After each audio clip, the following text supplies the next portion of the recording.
The warship arrived at Station 7 on a cold morning in the station's artificial day cycle.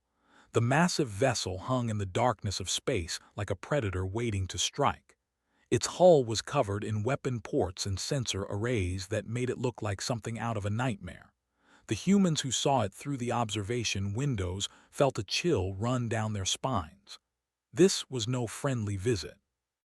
Ambassador stepped off the shuttle with his delegation behind him. He was a reptilian creature standing nearly 8 feet tall with scales the color of burnt copper and eyes that glowed with a faint orange light. His species had conquered 47 worlds using nothing but psychological warfare. They understood fear better than any other race in the galaxy. They knew how to break the spirit of their enemies before a single shot was fired. Today, they had come to do the same to the humans. They wanted the mining rights to the asteroid belt surrounding the station.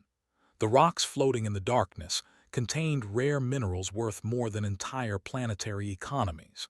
The humans had claimed these rights through legal channels and treaties with the Galactic Council, but they did not care about laws or treaties.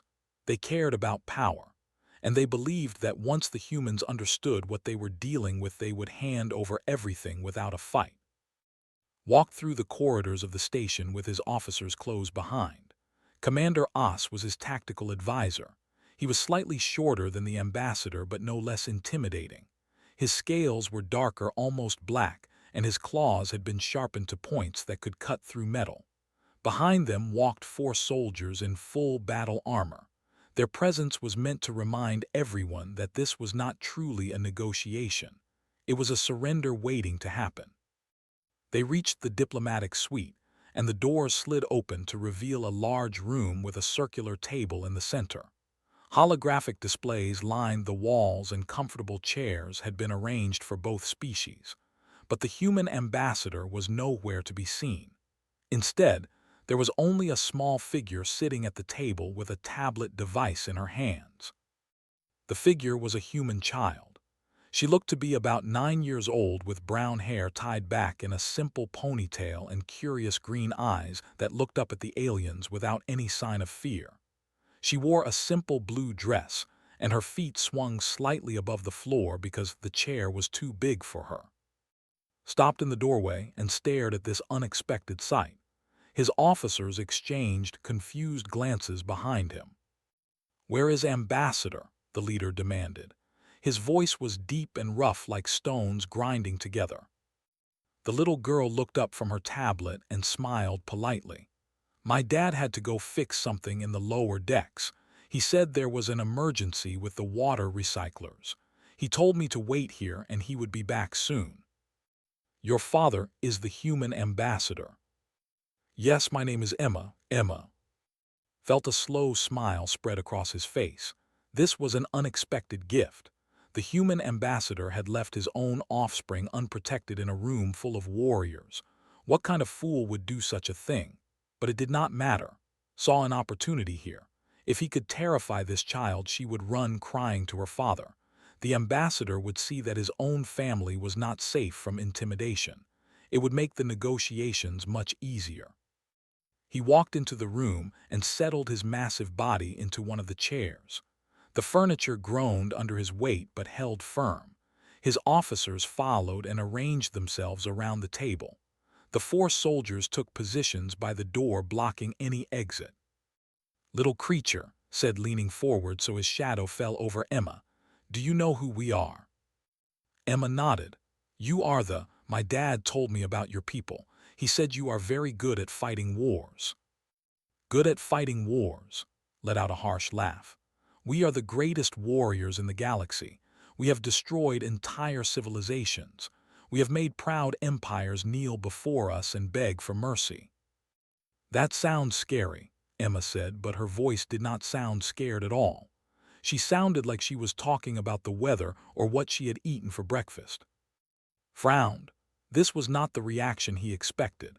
He gestured to Commander Os, who stepped forward and activated the holographic display system. Images filled the air around them.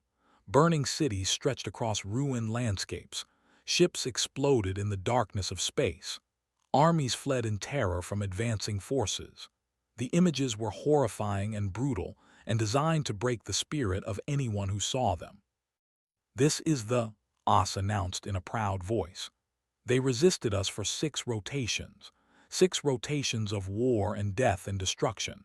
In the end, their generals wept like children when they signed the surrender. Their civilization exists now only because we allow it to exist. They serve us and they are grateful for the privilege." Emma watched the images with her head tilted slightly to one side. Her expression was thoughtful rather than frightened. She looked like a student studying a lesson rather than a child being terrorized. "Can you show me that battle again?"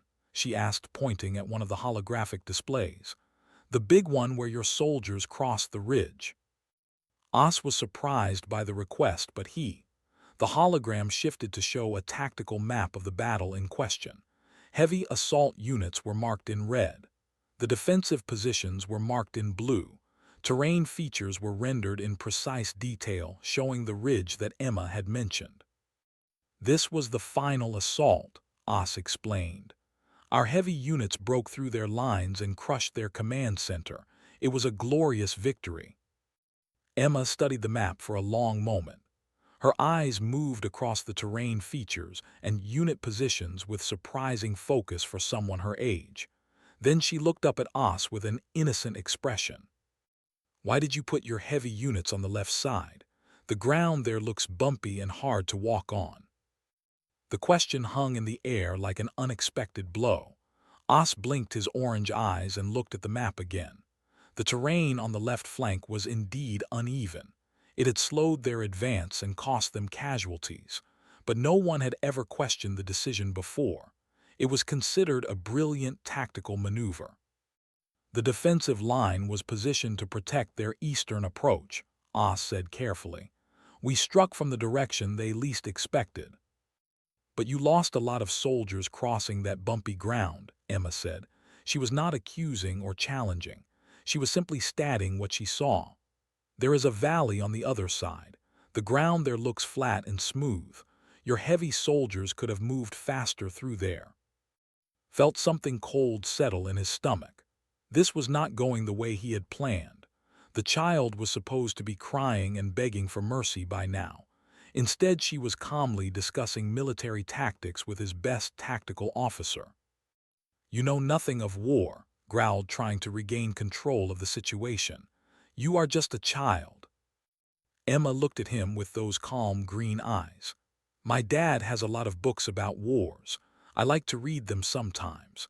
There was a general named Hannibal who did something like your battle a long time ago, but he used the ground to help him instead of fighting against it. He won with fewer soldiers because he was smart about where he put them." The room had gone very quiet. Even the soldiers by the door had stopped shifting their weight and were listening to the conversation with growing unease. Commander Os looked at Ambassador with an expression that was hard to read. Something had shifted in the room, something that none of them had expected. The little human girl with the tablet and the ponytail had done something that no enemy had ever managed to do before. She had made the question themselves. Commander Os stood very still for a long moment. His orange eyes moved between the holographic battle map and the small human child who had just questioned one of the Dominion's greatest military victories. He had spent his entire career studying warfare. He had commanded fleets and led armies across burning worlds. And now, a creature barely tall enough to reach his waist was pointing out flaws in his tactics. The worst part was that she was right. Os looked at the terrain on the left flank with new eyes. The ridge had cost them nearly a third of their heavy assault units. At the time, they had considered it an acceptable loss. They had been caught off guard and their defenses had crumbled. Victory had been achieved. But looking at it now, Os could see the valley that Emma had pointed out. It curved around the ridge and opened onto flat ground that led directly to the command center. If they had used that approach instead, they could have achieved the same victory with far fewer casualties. "Ambassador," Os said slowly, still staring at the map, "the child makes an interesting observation." Scales had begun to darken with anger. This was not how things were supposed to go. He had come here to terrify these humans into submission. Instead, his own tactical officer was being impressed by a child who read books about ancient Earth generals. She makes no observation, snapped. She is a child repeating things she does not understand. The assault on the was a masterpiece of military strategy. It is studied in every war academy across the Dominion. Emma looked up at the ambassador with curiosity in her eyes. Do your war schools teach about the mistakes too? My teacher says that we learn more from mistakes than from things we do right. Mistakes? His voice rose in volume. There were no mistakes. We broke their will to fight, we made them into servants of the Dominion. But more of your soldiers could have come home, Emma said quietly. If you had gone through the valley instead of over the ridge, more of them would have lived. Their families would have been happy to see them again. The words hit like a physical blow. He had never thought about it that way. They did not think about individual soldiers or their families. They thought about victory and conquest and the glory of the Dominion. Soldiers who died in battle were honored as heroes. Their sacrifice was celebrated. But the idea that they could have been saved by better planning was not something that was ever discussed. Os cleared his throat. Perhaps we should show the child another battle, one that better demonstrates the power of the Dominion. Nodded sharply, glad for the change of subject. He gestured, and the holographic display shifted to show a new world. This one was larger and more heavily defended than the. Its surface was covered in cities and military installations. Fleets of warships orbited the planet in defensive formations. This is Prime, announced. His voice had regained some of its earlier confidence. They were the greatest warriors our people had ever faced. They had defended their system for 1,000 cycles. Their armies were legendary. Their fleets were unmatched. Every power in the galaxy believed they were invincible.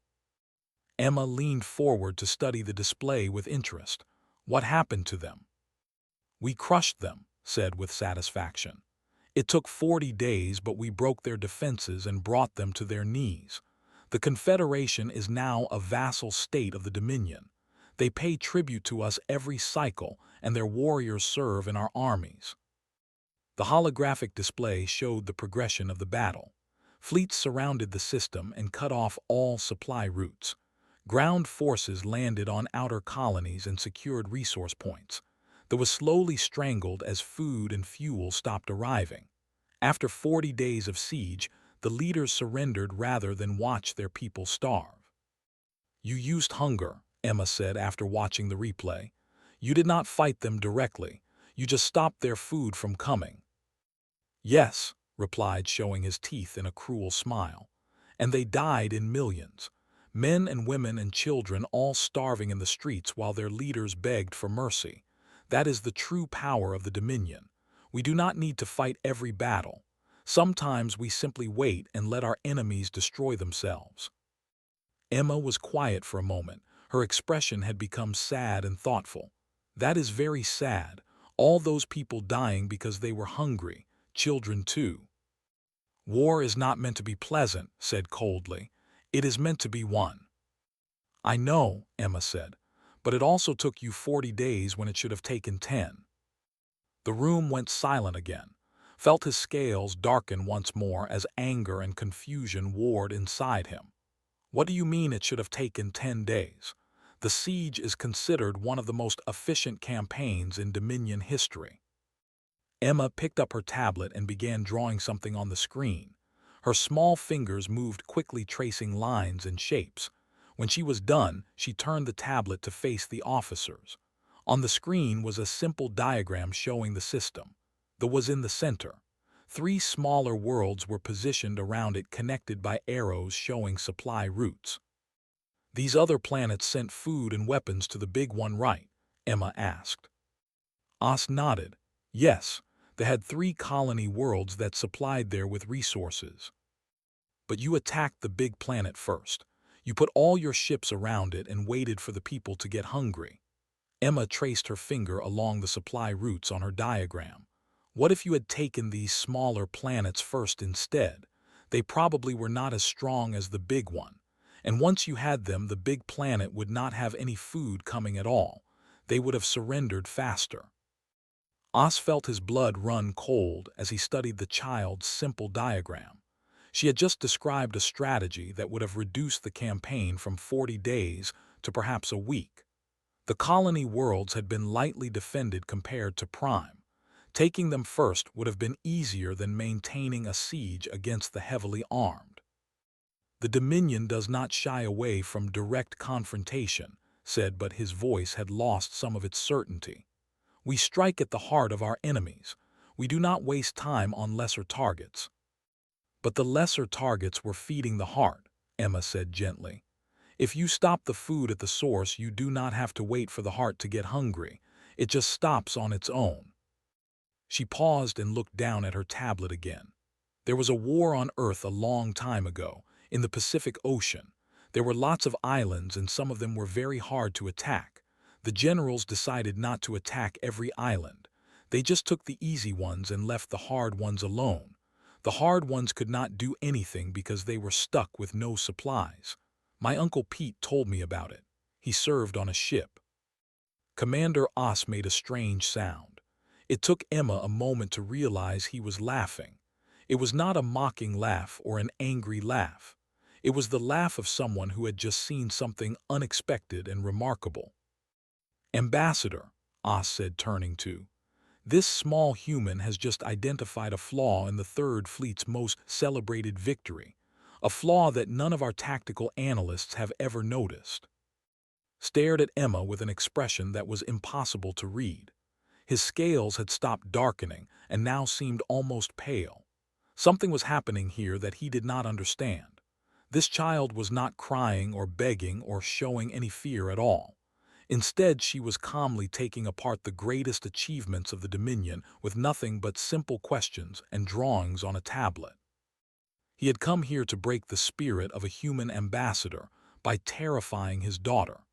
Instead, the daughter was making him question everything he had ever been taught about warfare and conquest. Show her the ship, said suddenly. His voice was harsh and desperate. Show her the dreadnought, let her see true power. Oss hesitated for just a moment before activating his personal communicator. The holographic display shifted once more, and now it showed the warship hanging in space outside the station. The massive vessel filled the room with its image. Weapons bristled from every surface.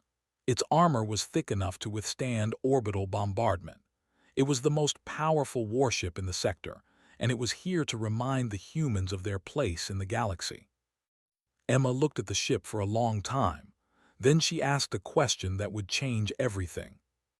Where are the point defense systems? The question hung in the air like smoke after an explosion. Ambassador stared at Emma with his mouth slightly open.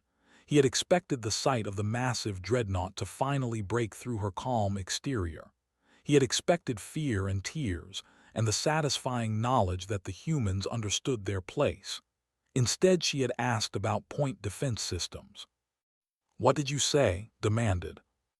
Emma pointed at the holographic image of the warship. Her small finger traced along the hull where massive cannon batteries lined the surface. Those big guns are for shooting at other big ships and planets, right? But I do not see many small guns for shooting at little things that come at you fast. Commander Oss leaned forward to study the image more closely. The dreadnought was the pride of the fleet. It carried enough firepower to destroy a small moon. Its main batteries could punch through the shields of any known warship in the galaxy. But the child was right. The point defense systems were minimal. They had been reduced to make room for more heavy weapons during the last refit. Point defense is for cowards, growled. The Dominion does not hide behind defensive systems. We attack. We destroy. Our enemies do not get close enough to threaten our ships. Emma nodded as if she was thinking about his words very carefully. My Uncle Pete served on a destroyer. He told me stories about old Earth navies. A long time ago there were ships called battleships. They were the biggest and strongest ships in the ocean. Everyone thought they were invincible. What happened to them? Oss asked. He found himself genuinely curious about what this strange child would say next. Planes happened, Emma said simply. Little planes that flew off carriers and dropped bombs and torpedoes. The battleships could not shoot fast enough to stop all of them. One or two planes were not a problem, but when lots of them came at once the big ships could not handle it. The battleships were too slow, and their guns were too big to hit small, fast targets. She looked at the holographic dreadnought again. Your ship looks really strong, but it only has a few small turrets. If someone sent a lot of little missiles or drones at it all at once, would it be able to stop them all? The room had grown very quiet. More officers had gathered near the doorway, drawn by rumors that something strange was happening in the diplomatic suite. They stood in silence, listening to a human child discuss naval tactics with their ambassador and tactical commander. Felt something cold creeping up his spine. It was not fear exactly. It was something worse. It was the terrible realization that this child might be right. They had always relied on overwhelming offensive power. Their ships were designed to destroy enemies before they could mount any kind of response. But what if they faced an enemy who understood this weakness? What if they faced an enemy who had prepared for it? This station, Ah said slowly. The intelligence reports mentioned defensive upgrades, but they were classified as mining equipment. Emma smiled brightly. The people who built this station read a lot of history books. I think they read the same ones I did. Os walked to a console and began pulling up tactical data on Station 7. What he found made his scales go pale. The station had been equipped with extensive missile batteries hidden in what appeared to be cargo bays. Drone launchers were concealed within the mining equipment housings. The entire station was designed to unleash a swarm of small, fast projectiles that could overwhelm the point defense systems of any attacking fleet. The humans had not built a mining station. They had built a fortress designed specifically to counter tactics. Ambassador, Ah said, his voice carefully controlled. Perhaps we should reassess the tactical situation before proceeding with negotiations. Slammed his fist on the table hard enough to leave a dent in the metal surface. No, this is a trick. The child is trying to frighten us with stories. We will not be intimidated by a creature that barely reaches my knee. He stood up and loomed over Emma, his shadow falling across her like a dark cloud. His scales had darkened to deep crimson, and his eyes blazed with barely controlled fury. He had never been so humiliated in his entire career. A child, a human child, was making him and his officers look like fools. You think you are clever, hissed. You think your little stories and questions will save your people, but you know nothing of true warfare. You know nothing of the horrors we have inflicted on species far older and wiser than humanity. Emma looked up at him without flinching. Her green eyes were calm and steady. I do not think I am clever. I just ask questions about things I do not understand. My dad says that is how you learn. Then learn this, said, pulling up one final record on the holographic display. The image showed an ancient world covered in ruins. Once great cities lay broken and empty. Forests had grown over highways and parks had become jungles. There was no movement anywhere, no lights, no signs of life, just silent monuments to a dead civilization. The Ani said softly. His voice had lost its anger and become something colder, something more dangerous. They were the greatest warriors the galaxy had ever seen. Before the Dominion rose to power, the Ani ruled half the known systems. Their technology was centuries ahead of ours. Their fleets were legendary. Their soldiers were fearless. Emma looked at the ruined world with wide eyes. What happened to them? We happened to them, replied. It took us 300 cycles, but we hunted them down. Every world, every colony, every ship. We found them all and we destroyed them. There is not a single Ani left alive in the entire galaxy. Their civilization, their culture, their history is all gone, erased, forgotten. He leaned close enough that Emma could smell the strange chemical scent of his breath. That is what happens to species that oppose the Dominion. Complete and total annihilation. No survivors, no mercy, no memory. Emma was quiet for a long moment. Her eyes moved across the images of the dead Ani world taking in the empty cities and overgrown ruins. When she finally spoke, her voice was soft and thoughtful. "That is really sad." Had expected terror. He had expected the child to finally break down and cry and beg for her people to be spared. Instead, she was expressing sadness, not for humanity, not for herself, for the extinct Ani. Sad, repeated, not understanding. "For you," Emma clarified. "The Ani sound like they knew a lot of things. They had technology you did not have. They probably had ideas and inventions and discoveries that nobody else knew about. When you destroyed all of them, you lost all of that forever." She looked up with an expression that was almost sympathetic. "You could have learned from them instead. You could have asked them to teach you their secrets. But now all of that knowledge is just gone and nobody will ever get it back." The word struck like a blade between the ribs. He had always seen the extinction of the Ani as the Dominion's greatest triumph, the proof of their absolute power, the warning to all other species of what happened to those who resisted. But he had never thought about what had been lost. What secrets had died with the last Ani scientist? What technologies had been buried in the rubble of their laboratories? What wisdom had been silenced forever? Emma pulled up an image on her tablet and showed it to the assembled. It was a photograph of an old Earth city. Buildings rose from the ground where ruins had once stood. People walked streets that had been rebuilt from rubble. Flags flew side by side that had once represented bitter enemies. "Humans fight each other a lot," Emma admitted.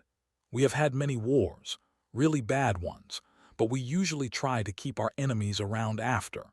Some of the best things we have came from people who used to try to kill each other working together instead. My teacher says that is why we got to space so fast. We took the best ideas from everyone, even the people we had been fighting." Commander Oz stared at the image with something like wonder in his eyes. The concept was so foreign to thinking that he could barely process it. Allowing defeated enemies to survive, learning from them, working with them. It seemed like madness, and yet the humans had used this approach to advance from primitive ground dwellers to spacefaring civilization in an impossibly short time. Ambassador stood frozen in place, his mind struggling to reconcile everything he was hearing with everything he had always believed. This small human child had done something that no enemy fleet had ever accomplished. She had made him question the very foundations of civilization. And she had done it without raising her voice or showing any fear at all. The diplomatic suite had become crowded with officers. Word had spread through the delegation that something unprecedented was happening. The fearsome ambassador and the legendary Commander Oz were being lectured on military tactics by a human child who could not have been more than 9 years old. Nobody wanted to miss this. Emma seemed completely unaware of the growing audience. She was still looking at her tablet, scrolling through images and documents with the casual ease of someone who spent a lot of time reading. They watched her with a mixture of confusion and something that might have been the beginning of respect. "Tell me more about these human wars," Oz said. He had given up any pretense of trying to intimidate the child. His curiosity had overcome his pride. "You mentioned islands in an ocean. Explain this strategy further." Emma looked up and smiled. She seemed happy to have someone genuinely interested in her stories. "It was called the Pacific War. It happened about 300 years ago, before humans went to space. There were two sides fighting over a huge ocean filled with thousands of islands. Some islands were very small and some were very big. The big ones had lots of soldiers and weapons and defenses." She pulled up a simple map she had drawn on her tablet. Blue dots represented islands scattered across a white background. Some dots were larger than others. "The generals had a problem," Emma continued. "They could not attack every island because it would take too long and too many soldiers would die. So they came up with a plan. They would skip the hard islands and only attack the easy ones. As long as they controlled the islands around a hard one, the hard one could not do anything. It was stuck." Oz studied the simple map with intense focus. They bypassed fortified positions instead of engaging them directly. The fortified positions became irrelevant because they could not project power beyond their own location. Yes, exactly, Emma said brightly. My Uncle Pete called it making the enemy sit and wait for a war that never comes to them. They had all these soldiers and guns but nothing to do with them. A young officer near the door spoke up without thinking. That is what we should have done with the colonies. Bypass the entirely and take the outer territories first. That would have become irrelevant. Turned to glare at the officer, who immediately fell silent and looked at the floor. But the damage was done. The seed of doubt had been planted not just in the ambassador's mind, but in the minds of his entire delegation. Emma continued as if nothing had happened. There was another thing my uncle told me about. Something called combined arms. It means using different kinds of soldiers and weapons together so each one covers the weakness of the others. She pulled up another diagram. This one showed simple shapes representing different military units. Triangles for fast units, squares for strong units, circles for units that could attack from far away. The fast ones could not take hits very well, but they could move quickly and find the enemy. The strong ones could take lots of damage, but they were slow. The far away ones could hurt the enemy without getting close, but they could not defend themselves if someone got near them. Alone, they all had problems, but together they covered each other. Os nodded slowly. The Dominion uses similar concepts, but we tend to favor overwhelming force over tactical flexibility. Our doctrine states that sufficient numbers will overcome any defensive arrangement. That works until it does not, Emma said with a shrug. My dad says there is a point where adding more soldiers does not help anymore. You cannot fit 10 soldiers in a hallway meant for 2. The extra 8 just get in the way. A ripple of uncomfortable silence passed through the assembled. This was dangerously close to criticizing Dominion military doctrine. Officers had been executed for less. But Commander Os found himself nodding in agreement. He had seen exactly what the child described. Battles where vast numbers of troops had been crammed into limited spaces only to be slaughtered by smaller forces that used the terrain effectively. The Dominion always won eventually, but the cost in lives was often staggering. Human military history is remarkably bloody, Os observed. You mentioned many wars. How did your species survive such constant conflict? Emma thought about this for a moment. We almost did not sometimes. There were wars that killed millions and millions of people. Whole cities were destroyed in seconds. For a while it looked like we might kill everyone. But you did not, said. Despite his anger and humiliation, he found himself drawn into the conversation. You survived. How? We learned, Emma said simply. Every war taught us something. Sometimes we learned new weapons and sometimes we learned new ways to fight. But mostly we learned that wars have to end eventually. The people who win and the people who lose have to figure out how to live together afterward. Otherwise, the next war comes faster and is even worse. She pulled up one more image on her tablet. It showed 2 flags flying side by side over a modern building. One flag was decorated with stars and stripes. The other had a red circle on a white background. These 2 countries fought one of the worst wars in human history, Emma explained. They did terrible things to each other. Millions of people died. Cities were burned. Whole islands were turned into graveyards. Everyone thought they would be enemies forever. They stared at the image, waiting for the rest of the story. But after the war ended, they became friends. Not right away. It took a long time and lots of work. But eventually they started trading and helping each other and learning from each other. Now they are allies. They protect each other instead of fighting each other. Impossible, one of the officers muttered. Such bitter enemies could never become allies. The desire for revenge would be too strong. Emma shook her head.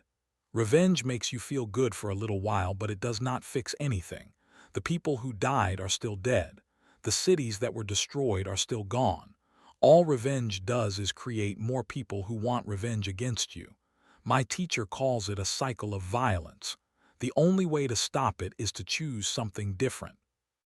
Felt his certainties crumbling around him like walls under bombardment. Everything the child said went against the fundamental principles of civilization. The Dominion was built on conquest and domination.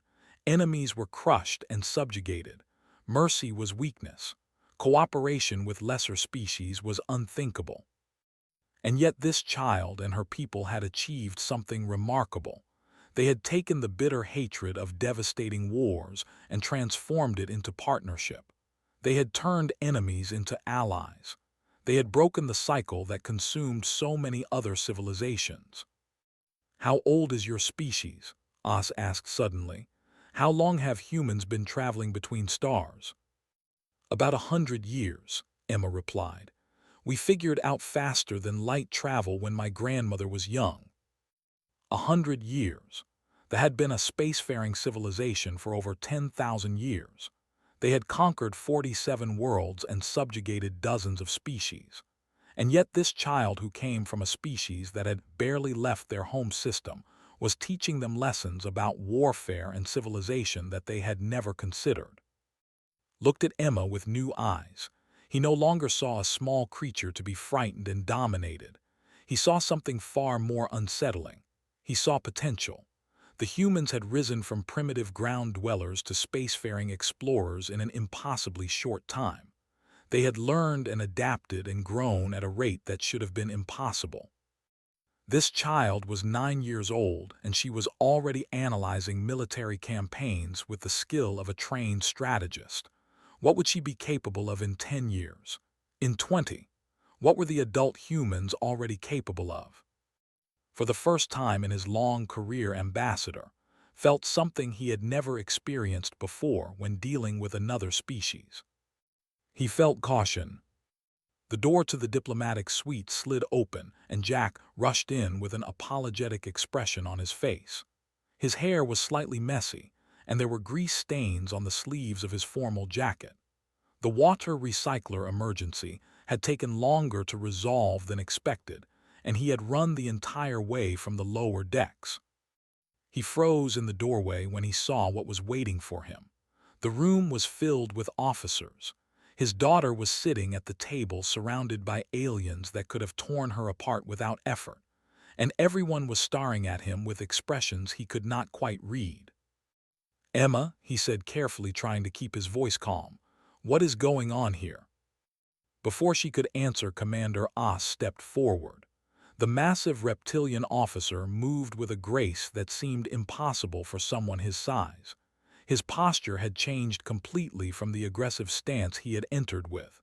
Now he seemed almost respectful. "Ambassador," Oz said, "your daughter has been educating us on human military history. It has been most illuminating." Jack looked between his daughter and the alien delegation, his confusion growing with every second. "I am sorry she was supposed to wait quietly. I hope she did not cause any trouble." "On the contrary," Oz replied, "she has given us much to consider." Ambassador had remained silent since Jack entered. His scales had slowly returned to their normal copper color, but his eyes had a distant look. He was staring at Emma as if seeing her for the first time, not as a small creature to be frightened and dominated, not as a tool to be used against her father, but as something far more significant. Here was a child, a human child barely a decade old by their reckoning. She had casually dissected some of the Dominion's greatest military achievements. She had identified flaws in tactics that had been celebrated for generations. She had questioned the fundamental principles of civilization, and she had done it without malice or fear or any apparent effort at all. She read books, her uncle told her stories, her teacher explained things, and she asked questions, simple questions that nobody had ever thought to ask. What would this child be capable of in 10 years? In 20? What wisdom would she possess when she reached maturity? And she was by her own admission not particularly special among her kind. Just a normal human girl who enjoyed reading about history. The implications were staggering. "Ambassador," said finally. His voice was subdued and thoughtful, a far cry from the threatening growl he had used when he first arrived. "Perhaps we were hasty in our approach to these negotiations. The Dominion would like to propose a partnership rather than a territorial adjustment." Jack blinked in surprise. "I am sorry, did you say partnership?" "The Dominion has much to learn about human tactical philosophy," Commander Oss interjected. "And humans, we understand, are always seeking new trading partners for their mining operations. Perhaps there is a mutually beneficial arrangement to be found here." Jack had been a diplomat for 15 years. He had negotiated treaties with species across the sector. He had talked down pirates and persuaded hostile governments to stand down. He considered himself skilled at reading situations and understanding what people wanted. But he had no idea what had happened in this room while he was gone. He looked at his daughter, who had returned her attention to her tablet as if nothing unusual had occurred. She was scrolling through something on the screen with the casual disinterest of a child who had grown bored with adult conversation. "Emma," Jack said slowly, "what exactly did you do while I was gone?" She shrugged without looking up. "They wanted to tell scary stories, so I told some back." "Scary stories?" "History stuff. Hannibal and island hopping and point defense systems. Things from your books and Uncle Pete's stories." Jack rubbed his temples. He was starting to get a headache. Somewhere in the back of his mind, he made a note to have a very long conversation with his brother Pete about what kinds of stories were appropriate for 9-year-olds. The negotiations that followed were remarkably smooth. They dropped all demands for territorial concession before Jack even had a chance to reject them. Instead, they proposed a mutual defense pact and preferential trade agreements. The humans would share their historical archives and tactical doctrines with the Dominion. In exchange, they would provide military protection and access to advanced manufacturing technology. It was the kind of deal that would normally take months of careful negotiation to achieve. Jack concluded it in less than 2 hours. When the delegation finally departed, their shuttle lifting off from the station and heading back to the dreadnought that waited in orbit, Jack sat down heavily in his chair. He was exhausted and confused, and more than a little concerned about what had just happened. Emma was still sitting at the table working on something on her tablet. She seemed completely unaffected by the events of the day. "Emma," Jack said carefully, "can you tell me exactly what happened, from the beginning?" She finally looked up from her tablet and set it aside. "The big one with the copper scales wanted to scare me. He showed me pictures of wars and told me how many people they had killed. He said they would do the same thing to us if we did not give them what they wanted." "And you were not scared?" Emma thought about this for a moment. "A little bit at first. They are very big and their teeth are very sharp. But then they showed me their battle maps and I noticed things that did not make sense, so I asked questions about them." "You asked questions about their military tactics?" "Yes, like why they put their heavy soldiers in places where the ground was bumpy, and why they attacked the strong planets before the weak ones, and why their big ship does not have enough small guns to stop lots of missiles." Jack stared at his daughter with a mixture of pride and bewilderment. "Where did you learn all of that?" "From you," Emma said simply, "and from Uncle Pete, and from my teacher, and from the books on your shelf. I like the ones about old wars. The people in them were very clever about solving problems even when they did not have good weapons or enough soldiers." Jack leaned back in his chair and looked up at the ceiling. His daughter had just single-handedly turned a hostile alien delegation into eager trading partners. She had done it by asking questions and sharing stories. She had outthought a species that had conquered 47 worlds using nothing but the lessons she had learned from books and family conversations. "Dad," Emma said, "am I in trouble?" Jack laughed. He could not help it. The absurdity of the situation finally caught up with him, and he laughed until his sides hurt. "No, sweetheart," he managed to say when he caught his breath. "You are not in trouble, but I think we need to get you some more advanced reading material." Emma smiled brightly. "Can I have the book about the general who crossed the mountains with elephants? Uncle Pete mentioned it, but he said it might be too complicated for me." "I think you can handle it," Jack said. News of the Seven Accords spread quickly through diplomatic channels. Human historians would later mark this moment as the beginning of a new era of galactic relations. The Dominion went from being a feared aggressor to a valued ally. Other species took notice. If the mighty Dominion had chosen partnership over conquest, there must have been a good reason. Nobody outside the diplomatic suite ever learned the full truth of what had happened that day. The official record stated only that Ambassador had successfully negotiated favorable terms with the delegation. The role played by his 9-year-old daughter was quietly omitted from the reports. But Commander Ost told the story to his subordinates. They told others, and soon a legend began to spread through the ranks of the military. A legend about a human child who had outthought their greatest tacticians without raising her voice or showing any fear. The humans were not just survivors or fighters or conquerors. They were something else entirely. They were learners. They collected knowledge like other species collected territory. They absorbed the lessons of their enemies and their allies alike, and they passed those lessons down to their children. The galaxy was a complicated place, but the humans had a lot more history to share. And somewhere on Station 7, a little girl was already reading about generals and elephants and mountain crossings. They had tried to scare her with war stories. She had answered with better ones.